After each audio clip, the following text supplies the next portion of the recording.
Out to address the nation in the wake of the assassination attempt on former President Trump. As we await the president, here's what we know right now. The shooter has now been identified as 20-year-old Thomas Matthew Crooks. He was killed immediately after firing at the former president during that rally in Butler, Pennsylvania last night. Investigators have been at the suspect's house this morning. Mr. Trump was injured in the shooting. He says a bullet hit one of his ears. He was treated, and the campaign now says he is fine. In a video posted last night, you can see Mr. Trump walking down the stairs of his airplane. We have learned more about the father who was killed at the rally yesterday. The governor of Pennsylvania is saying that man died protecting his family. Two more were seriously injured and are still in critical condition. In an address late last night, President Biden did speak, but he is about to approach the podium now. So let's go to President Biden. Good afternoon. Last night, I spoke with Donald Trump. I'm sincerely grateful that he's doing well and recovering. And we had a short but good conversation. Jill and I are keeping him and his family in our prayers. We also extend our deepest condolences to the family of the victim who was killed. He was a father. He was protecting his family from the bullets that were being fired. And he lost his life. God love him.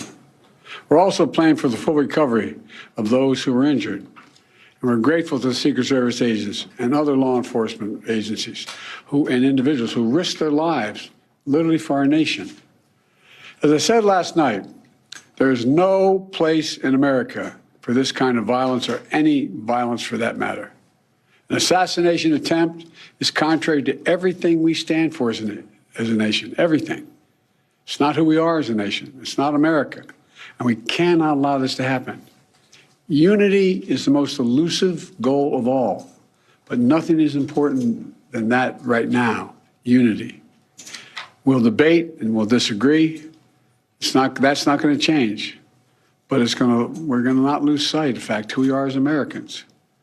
Look, Vice President Harris and I were just briefed in the Situation Room by my Homeland Security team, including the Director of the FBI, the Secretary of Homeland Security, the Attorney General, the Director of the Secret Service, my Homeland Security Advisor, the National Security Advisor, and we're going to continue to be briefed. The FBI is leading this investigation, which is still in its early stages. We don't yet have any information about the motive of the shooter. We know who he is. I urge everyone, please, don't make assumptions about his motives or his affiliations. Let the FBI do their job and their partner agencies do their job. I'm instructed that this investigation be thorough and swift, and the investigators will have every resource they need to get this done. Look, as this investigation continues, here's what we're going to do. First, Mr. Trump, as a former president and nominee of the Republican Party, already receives a heightened level of security. And I've been consistent in my direction to the Secret Service to provide him with every resource, capability, and protective measure necessary to ensure his continued safety. Second, I've directed the head of the Secret Service to review all security measures for the Republican National Convention, which is scheduled to start tomorrow. And third, I've directed an independent review of the national security at yesterday's rally to assess exactly what happened. And we'll share the results of that independent review with the American people as well. And finally, I'll be speaking more about this tonight at greater length from the Oval Office. We must unite as one nation. We must unite as one nation to demonstrate who we are. And so may God bless you all, and may God protect our troops. Thank you very much. Mr. President, when you spoke to President Trump yesterday, what did you... All right, the President of the United States addressing the nation there briefly and promising more from the Oval Office tonight. Our country, probably 20 million people. And you know, that's a little bit old, that chart. That chart's a couple of months old. And if you want to really see something that's said, take a look at what happened.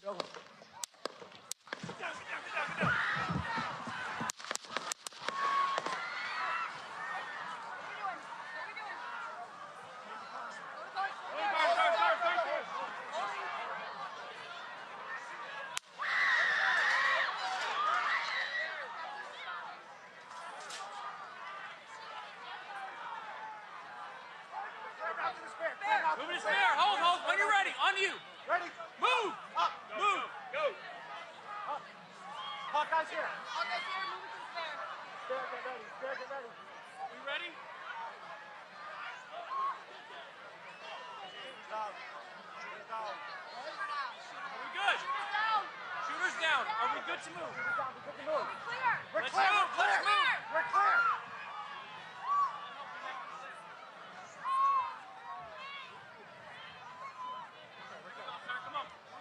Let me get my shoes. I got you, sir. I got you, sir. Let me get my shoes, sir. Hold that in your head. It's bloody. So we got to move to the bus. Let me get my shoes. Okay, my shoes down. My shoes. Watch out.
Happened to our country, probably 20 million people.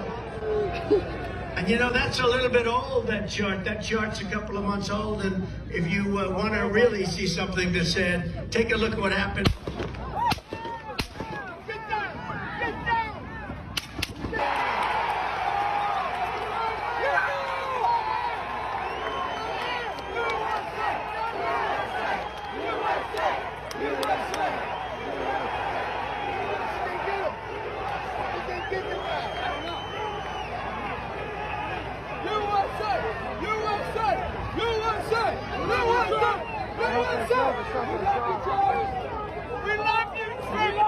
And then he moves his head left and moves his head right. As he moves his head right to the right, he is shot in the right ear, right? And you talk about an instance of millimeters, of centimeters, of a very small amount of space. If you don't move to the right, the back of your head is still in that same position, and it gives a bigger target for the shooter. Is this one of those things where, and we'll go into the other details, is this one of those things where this is a very lucky former president of the United States? Elohim mistakel on President Trump. God must have been watching down on the President Trace. Snipers typically train to shoot into the cerebral cortex or the cerebellum. It's the top of the brain stem. It decapacitates you, keeps your hands from moving. It's how we train in counterterror. Trump turning to the right. Again, it's about the distance of the shot, 130 meters. 130 yards, yeah. 130 yards. Trace, that's a putt. Anyone can put a .223 optic on a target from that distance and hit. It's not a difficult shot to make. The fact that the president was off to the right, if his head had been straight and that round, and I'm going to quote one of my law enforcement associates here, I'm not going to name names, but an 18-year sniper competitive shooter made it very clear to me that had the president's head been straight and that round had gone into the ear, it would have been lights out. The fact that he just happened to be turned this way with that shot coming in is what saved his life. Now, obviously, there's some other failures here. I don't want to start start beating down on the Secret Service. Nor should we, here. because we don't know enough. We don't know enough. The investigation is still being conducted. The body is still warm, and let them do their business. But I will tell you this. The FBI works on what's called a multi-ring security package for the personal protection of the president. They call it the bubble. And what that means is it would take a multi-failure event in order for an attacker to be successful. Part of the reason why the president is alive, and when again the footage is still kind of speckled, it hasn't really been assembled yet, just bits and pieces that we've been seeing online. The fact is that one of those rings, that second or third ring, which is the counter snipers, right, a surveillance element, those sharpshooters, which you saw on that roof, there's been some footage, ended up sending shots back as quickly as they could and ended up neutralizing that sniper. So hat tip to those guys. A lot of armchair quarterbacks out there beaten up. But what I have heard, and what's interesting to me, is that there were multiple requests made to Director Cheadle to increase the amount of manpower directly around the immediate perimeter of the president. I can't tell you if the levels of protection are higher for a standing president or if they're lower for an out president. I think they are. I mean, that's the whole thing. And then once he is confirmed as a nominee, and the FBI would not confirm this, nor would the state police, and then once he is confirmed, and we have questions out to the Secret Service, once he is confirmed as the nominee, which would happen this week, apparently there is a more robust presence going forward. So that is there. I'm curious, though, as you look at this and you look at the investigation here,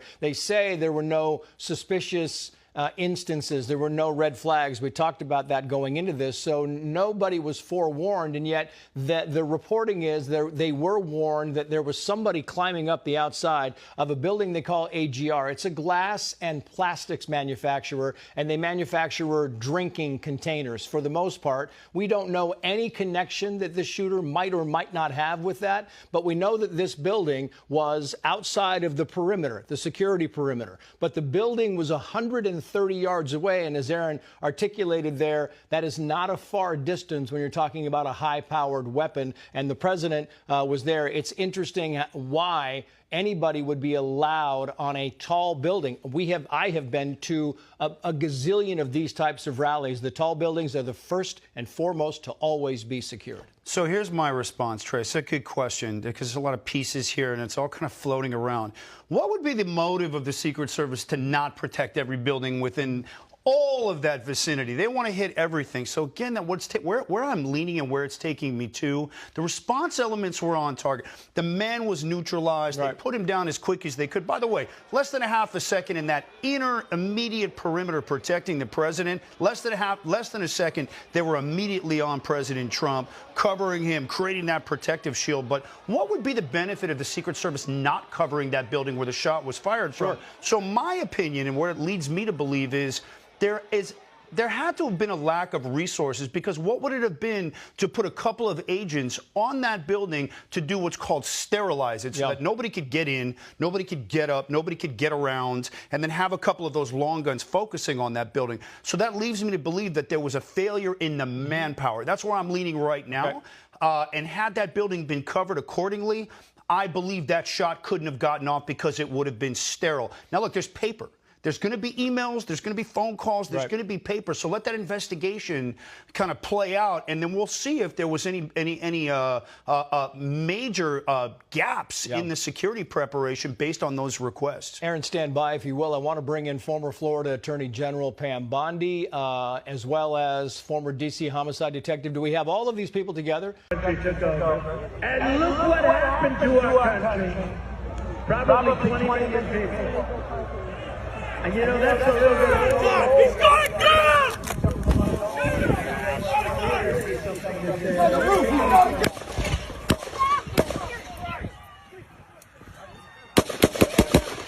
Stay under here.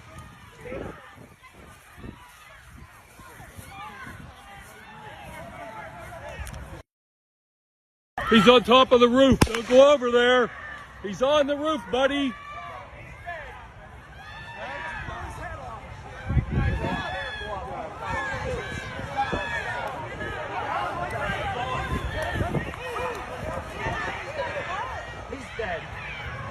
I just seen his...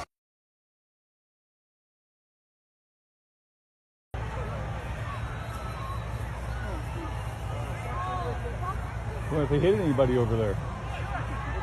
Did he pull up a shot? He number of shots. I thought that was ours. No, that was him. The first 2 shots were him.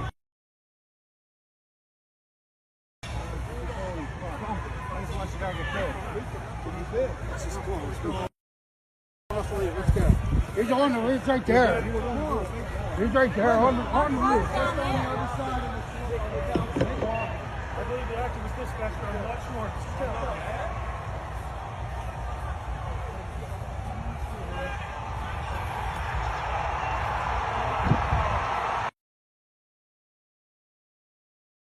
And it was striking that Kevin Rojek of the FBI said it was surprising to him that a gunman could do this, under the watch of the Secret Service, is really how that question was framed. And so often, these events for former President Trump are held in arenas, 10 to 15 to 20,000 seat arenas. That's his usual setting for these type of events. He does like an outdoor event. Most of his outdoor events often happen in places where his plane, his Boeing plane, will park, and he'll have a rally at an airplane hangar. This was a smaller, rural event. As Congressman Mike Kelly of Pennsylvania told CBS News earlier tonight, this was a place where farmers gather and show vegetables and farm animals in Butler, Pennsylvania, a very bucolic setting. This is a place that did, though, have elevated buildings outside, and it's raising enormous questions tonight among my sources on Capitol Hill and in the security community about how the Secret Service enabled some of these buildings so close to an event of a former president of the United States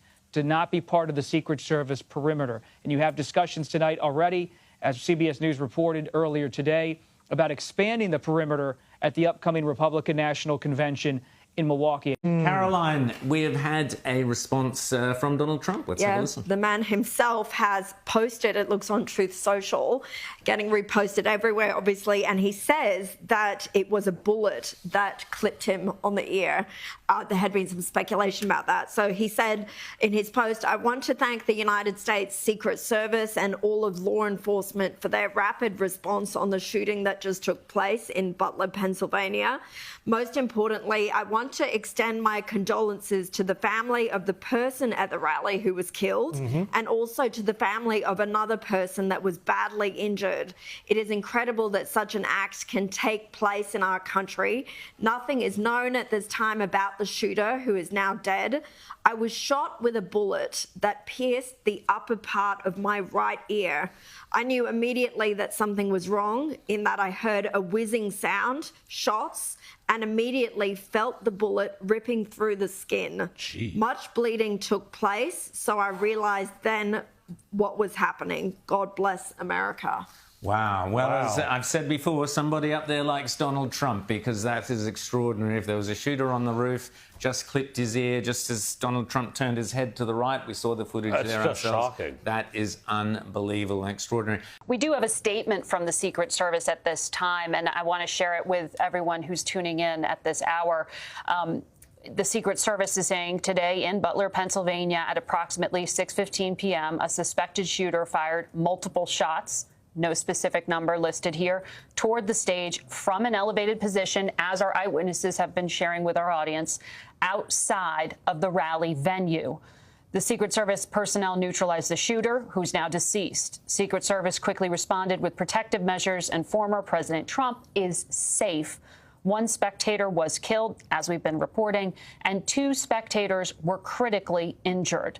This incident is currently under investigation, and the Secret Service has notified the FBI. So the Secret Service confirming from the federal level what our eyewitnesses have been saying in terms of the numbers of those injured, that the shooter was from an elevated position, and notably that those shots were taken from outside of the rally venue. That is going to be a key part of the investigation here, why the security perimeter didn't include that area, how the shooter knew and could get to that elevated position and be able to take the shots that came this close to the 45th president of the United States. You weren't inside the event, but you were just outside. Tell us what you saw.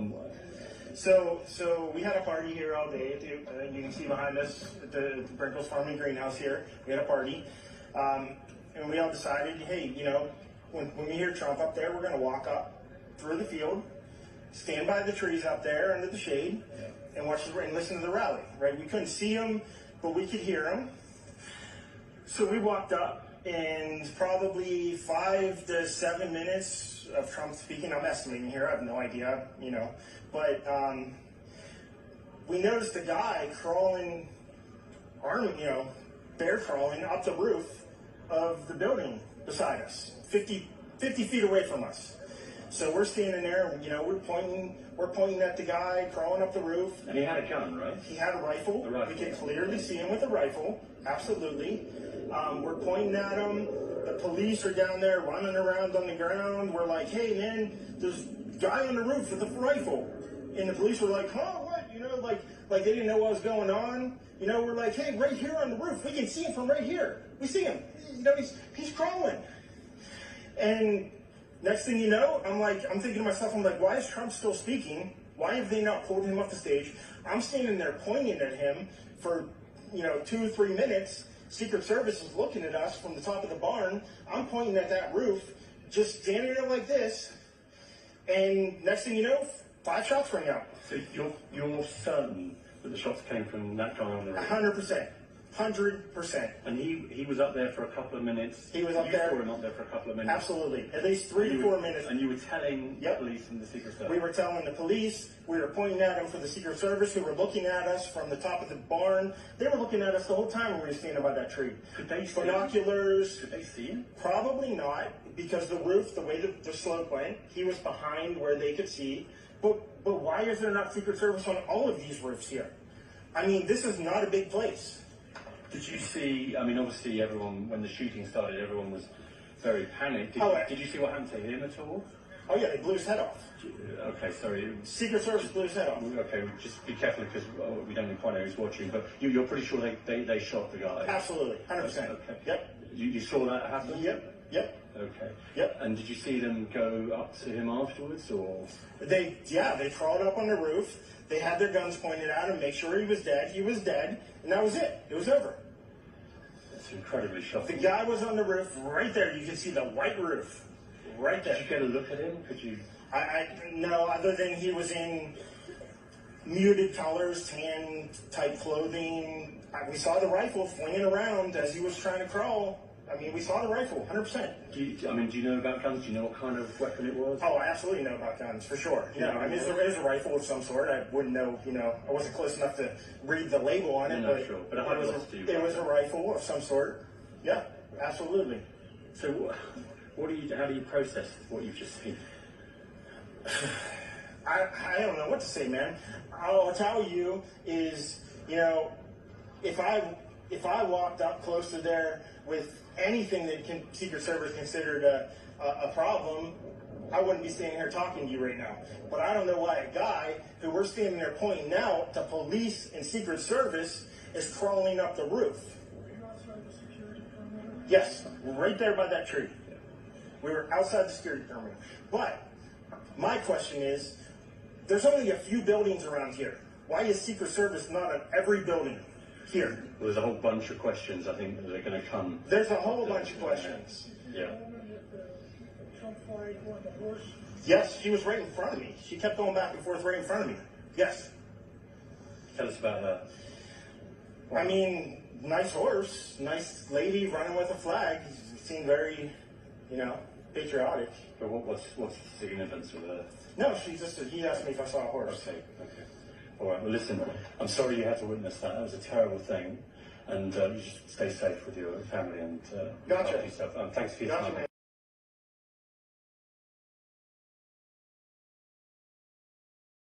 I was in the first row. I was directly in front of Trump, my seat.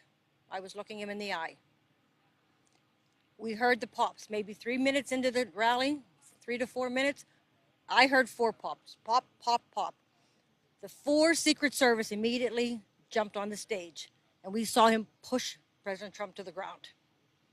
Then the gentlemen that have the guns came up to start clear right, clear left. They said, get him up. So they lifted him up, and Trump said, I got to get my shoes on first. Did his shoes come off? His shoes must have, we couldn't see it underneath that, but his shoes must have come off when they dropped him down to the ground. First thing he said, we could all hear it. I have to get my shoes on first. And when he stood up, I'm looking at him forward, I see the red teardrop right here of blood, fresh red blood, just a little tear. Then when they got him up and they turned him, I could see the blood from the top of the ear to the bottom. Wasn't gushing, but it was covered. And then he put the fist bump up, stay strong, and they walked him off.